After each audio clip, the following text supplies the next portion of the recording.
If you've ever tried to learn Spanish, I guarantee you've hit this exact wall. The moment you find out there isn't just one verb for to be, there are two, ser and estar. It's honestly one of the biggest hurdles for learners. But today, we're going to clear it up for good. Okay, so let's get right into it. I'm willing to bet that every single person listening has been taught the exact same thing. You use ser for permanent stuff and estar for temporary stuff. Come on, you know the one. It's the first rule they always teach you, the one that's supposed to make everything click. But what if I told you that rule isn't just a little bit wrong? It's actually going to trip you up. Seriously, if you only rely on permanent versus temporary, you are eventually going to make some pretty common mistakes. Think of it like a training wheel that you absolutely have to take off if you want to get truly fluent. So first things first, let's just completely bust this myth wide open. We need to see exactly where this old rule falls apart so we can build a way stronger, much more reliable way of understanding these two super important verbs. This example right here shows you exactly why that old rule is a problem. You might think, well, the temperature of coffee is temporary, so estar makes sense. But the real reason is a little deeper. It's all about expectation. Coffee is supposed to be hot, right? So when it's cold, it's in a state or a condition that's different from the norm. And for that, we always use estar.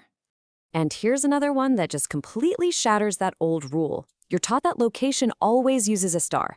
But when you ask where a party or a concert is, you use ser. So what's going on? Well, you're not just asking about a physical spot on a map. You're asking where an event takes place. That location becomes a defining core characteristic of the event itself. And just like that, the old rule breaks again. Okay, I know. At this point, you might be thinking, great, the one rule I knew is wrong. Now what? But don't worry, there is a much better system for getting this right pretty much every single time. The secret isn't just one rule, it's two really simple acronyms. Okay, here's the game changer. I want you to completely forget permanent versus temporary, and instead remember two little words, doctor and place. These two acronyms are going to be your new best friends. They neatly categorize almost every single time you'll need to use ser or estar. So let's break them down, and we'll start with the doctor. All right, let's meet our first tool, the acronym doctor. This covers all the essential uses of ser. I want you to think of ser as the verb that talks about identity, the very essence of something. It's for what something is at its core. Let's see how each letter helps explain that idea. So doctor stands for 6 key things: date, occupation, characteristic, time, origin, and relationship. As you can see, every single one of these describes a fundamental part of something's identity. And check it out, here they are in action. We use ser for the date, for someone's job, their core personality, the time on the clock, where they come from, and how they're related to you. See, these are all what you might call defining facts. Now, of course, you've got to know how to actually use the verb, so here's the present tense conjugation. You'll probably notice we're leaving out the vosotros form, which you mostly only hear in Spain. For pretty much the rest of the Spanish-speaking world, this is what you're going to need. Okay, we've got doctor down. Now let's flip to the other side of the coin, estar. And to remember this one, we use the acronym place. So if ser is for what something is, estar is for how something is, its state, its condition, or its location at any given moment. The 5 key uses for estar are position, location, action, condition, and emotion. You can already see how these feel different, right? They're more about states and moments, not permanent identity.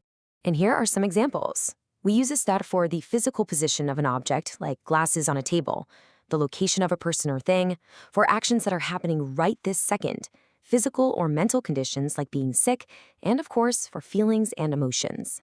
And just like we did with ser, here's how you conjugate estar in the present tense. Just take a quick moment to notice those little accent marks on estás, está, and están. They're super important for getting the pronunciation and the meaning just right. Okay, this is where it gets really cool. This isn't just about picking the right verb to make a correct sentence.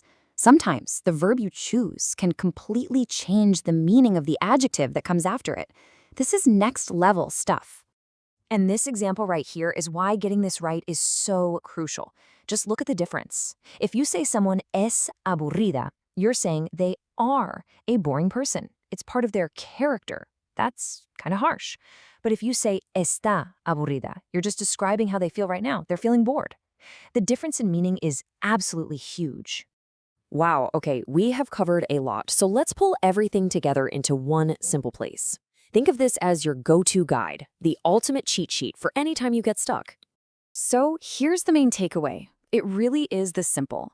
When you're talking about identity, characteristics, events, time, origin, or relationships, think doctor and use ser. When you're talking about location, conditions, emotions, or actions happening right now, think place and use estar. This framework is your new golden rule. So let's end with a little brain teaser to get you thinking. Which one of these sentences is correct? La manzana es verde or la manzana está verde? Well, using the new rules that we just learned, the answer is they both can be right. La manzana es verde describes a characteristic, like it's a Granny Smith apple and its color is green. But la manzana está verde describes a condition. It means the apple is unripe. One idea, two totally different meanings, and it all depends on your choice between ser and estar. And that is the power you now have.